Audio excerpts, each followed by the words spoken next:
اگلا سوال جناب ایم سلیم صاحب کا ہے. میں ان سے درخواست کروں گا کہ تشریف لائیں. سوال پیش کریں. جناب ایم ڈین ایم سلیم لکھا جی. ایم میرا خیال انیشیل ہیں ان کے. محمد سلیم. محمد سلیم صاحب. اچھا جی، میں تو یہاں پہ ایک گیسٹ کے طور پہ آیا تھا. تو پہلے آیا تھا کیا مطلب؟ ابھی بھی گیسٹ ہے ماشاء اللہ. ہاں فرمائیے. کوئی آدھا گھنٹہ ہو گیا. اچھا جی جناب، بات یہ ہے کہ میں مسلمان ہوں، احمدی مسلمان نہیں ہوں. ٹھیک. تو اس کا مطلب یہ نہیں کہ میں احمدی کے خلاف ہوں، بلکہ ان کا اپنا اپنا عقیدہ ہے. Good luck to them. ایک کویشچن ہے، دو کویشچن میری تو کر دیں شوق سے. اچھا، پہلا کویشچن تو یہ ہے جو بڑا سمپل سا ہے کہ آپ کے جو احمدی فرقہ ہے اور جو دوسرا جو احمدی فرقہ نہیں ہے، اس میں بیسکلی کیا فرق ہے؟ کیونکہ اگر فرق ہے تو دو جماعتیں بنی ہوئی ہیں نا. بالکل صحیح فرمایا. اچھا، ایک نہ ہو جائے پہلے سمپل سوال کا جواب دے دوں، پھر چلو پیچیدہ سوال بعد میں کر لینا. چلو دونوں سوال کٹھے ہوتے بھیج چلیں ٹھیک ہے. اچھا، دوسرا سوال یہ ہے کہ ہم بھی نماز پڑھتے ہیں اور آپ بھی پڑھتے ہیں. کیا آپ کی نماز میں اور ہماری نماز میں کوئی فرق ہے؟ بہت اچھا سوال ہے، بتاتا ہوں. دوسرے لفظوں میں کہ آپ نے جو سطریں ہم پڑھتے ہیں، صورتیں پڑھتے ہیں، اس میں کوئی ترمیم کی ہوئی ہے، کوئی ایڈیشن کیا ہوا ہے، کوئی سبٹریکشن کی ہوئی ہے، کوئی ایڈیشن یا کوئی ماڈیفیکیشن؟ تو یہ دو سوال تھے میرے، بڑے سمپل سے ہیں. اس کا جواب دے دیجیے. پہلا سوال جو ہے وہ آپ نے سمپل کہہ کے اتنا لمبا سوال کر دیا ہے کہ اس پر تو گھنٹے بھی لگیں تو طے نہیں ہوگا. کیونکہ آپ نے یا سادگی میں یا لوگوں سے سنا کر یہ تصور باندھا ہے کہ احمدی عقیدہ ایک طرف اور باقی سب مسلمانوں کا عقیدہ دوسری طرف. یہ درست نہیں ہے.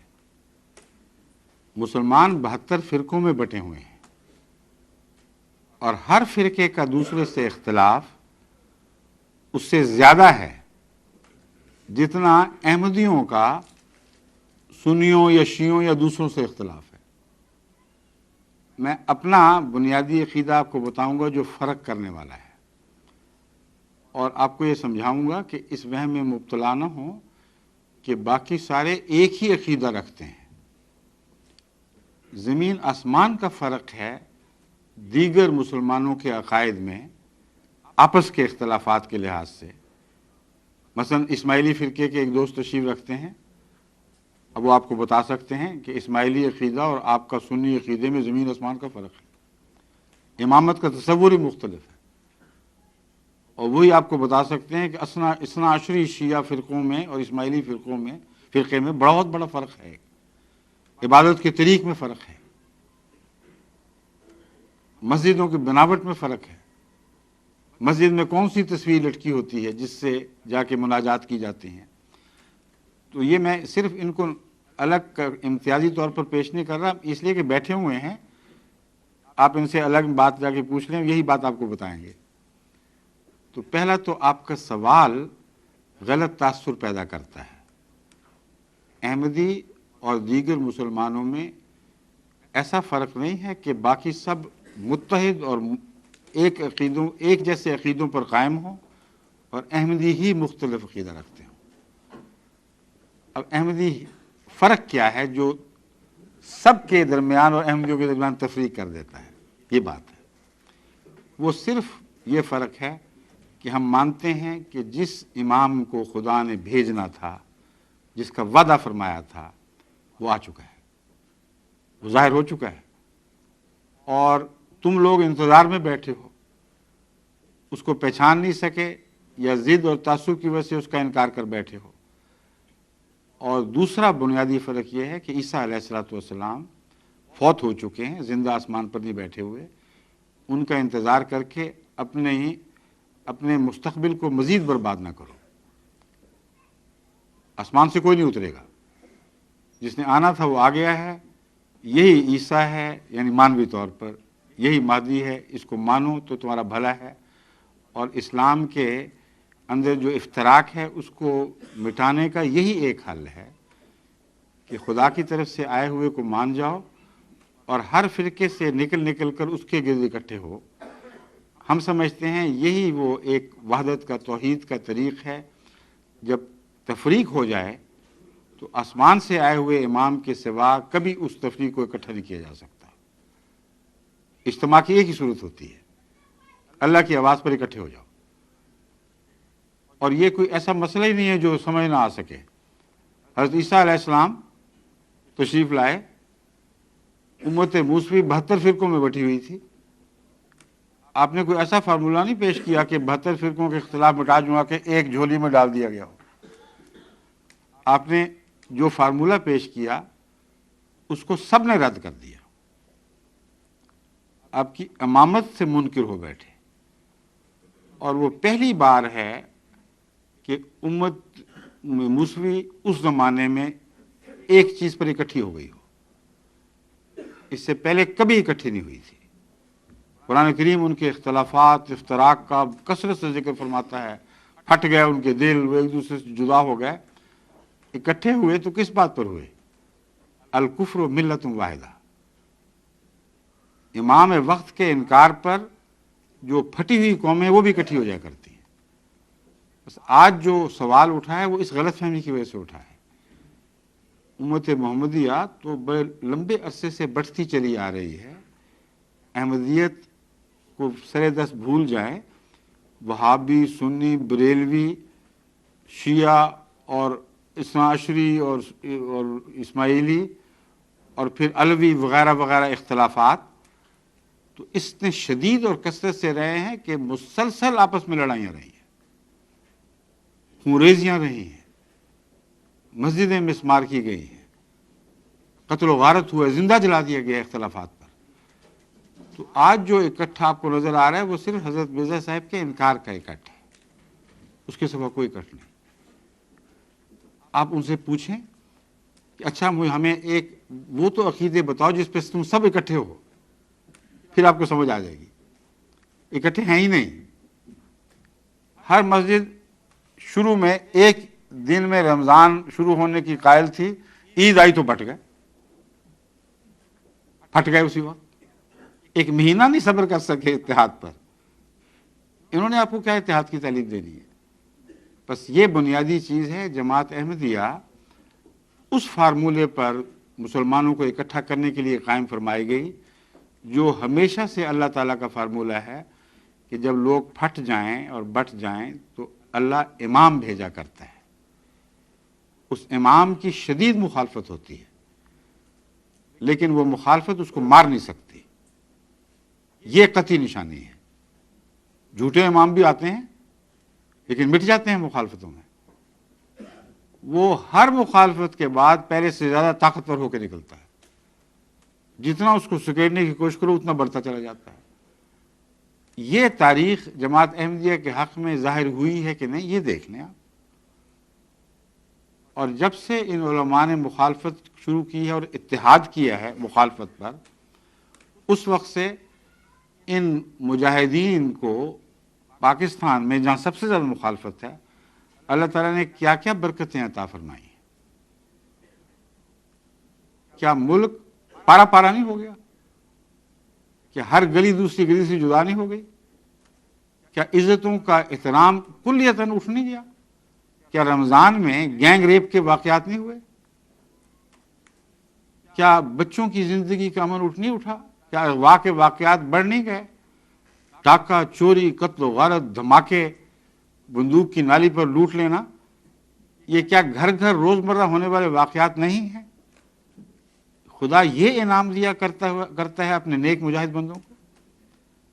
بس جب سے احمدیت کی مخالفت میں پاکستان کے علماء نے خصوصیت کے ساتھ گٹھ جوڑ کیا ہے، اس دن سے آج تک کی تاریخ کا مطالعہ کر لیں اور پہلے کی دیکھ لیں،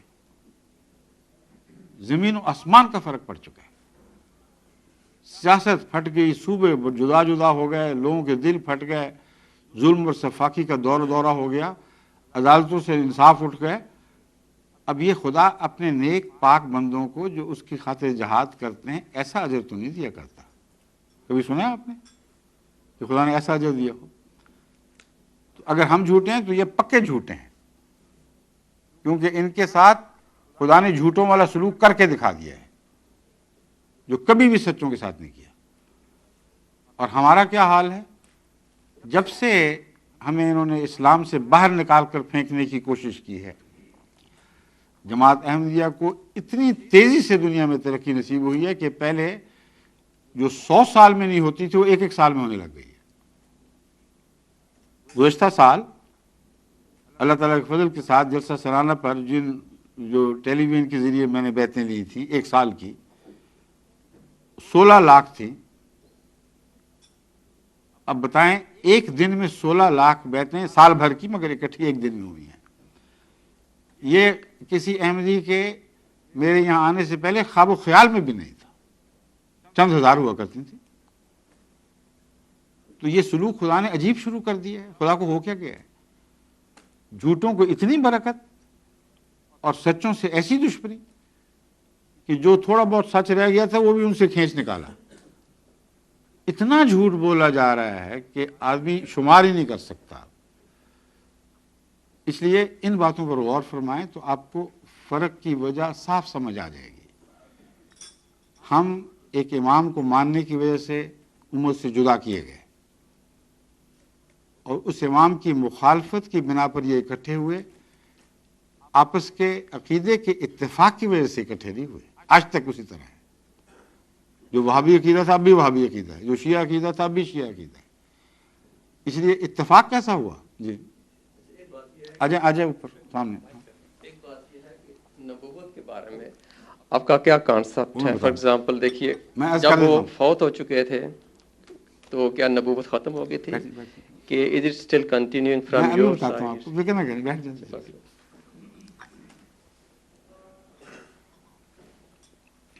میں نے اپنے جواب میں 2 باتیں کہی تھیں. ایک، امام آ گیا ہے ہم نے پہچان لیا. دوسرا، عیسیٰ علیہ السلام فوت ہو گئے. ٹھیک ہے نا؟ نبوت کا ذکر نہیں کیا. کیوں نہیں کیا میں آپ کو بتاتا ہوں. اس لیے کہ نبوت کے بارے میں ہمارا اختلاف ہے ہی نہیں. یہ سارے مولوی جھوٹا پروپیگنڈا کر رہے ہیں. اس کی وجہ یہ ہے، آپ ان سے پوچھ کے دیکھ لیں، کسی مسجد میں چلے جائیں، آپ ان سے پوچھیں کہ حضرت صلی اللہ علیہ وآلہ وسلم کے بعد کیا دنیا میں کبھی کوئی نیا یا پرانا نبی کہیں نہیں آئے گا؟ رسول اللہ علیہ وسلم کے وصال کے بعد کیا دنیا میں کسی خطے میں کہیں بھی نہ کوئی نیا نبی آئے گا نہ کوئی پرانا نبی آئے گا؟ یہ بتاؤ. وہ کہیں گے نہیں، پرانا آ سکتا ہے، نیا نہیں آ سکتا.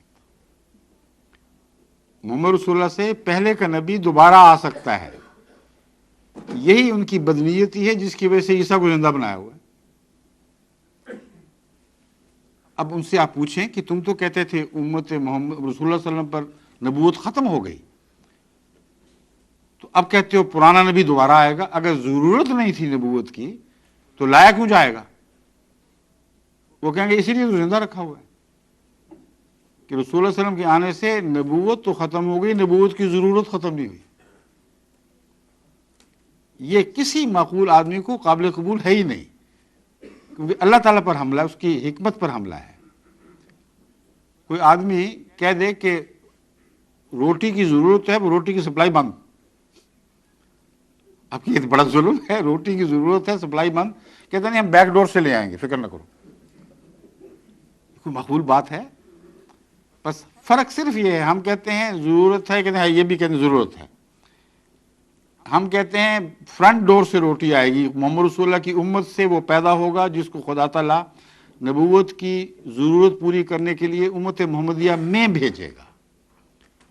یہ کہتے ہیں فرنٹ ڈور بند ہے، بیک ڈور سے ہوگی. پرانے نبی کو لایا جائے گا اور امت موسوی کے نبی کو امت محمدیہ کا نبی بنایا جائے گا. نبوت کا انکار ہے ہی نہیں. امت موسوی کے نبی کو امت محمدیہ کا نبی بنایا جائے گا. ہم کہتے ہیں امت محمدیہ کے غلام محمد کو امت محمدیہ کا نبی بنایا جائے گا. یہ فرق ہے. اس لیے ختم نبوت والا وہ عقیدہ بالکل جھوٹا پیش کیا جا رہا ہے. آپ اس کی تصدیق کر کے دیکھ لیں، ہر جگہ آپ کو یہی جواب ملے گا. اگر آپ کہیں گے کہ نبوت پرانا نبی بھی نہیں آ سکتا تو آپ کو کہیں گے تم کافر ہو، بھاگو یہاں سے. اور پاکستان میں ہو تو بھاگو نہیں، مار بھی پڑ سکتی ہے. شکریہ.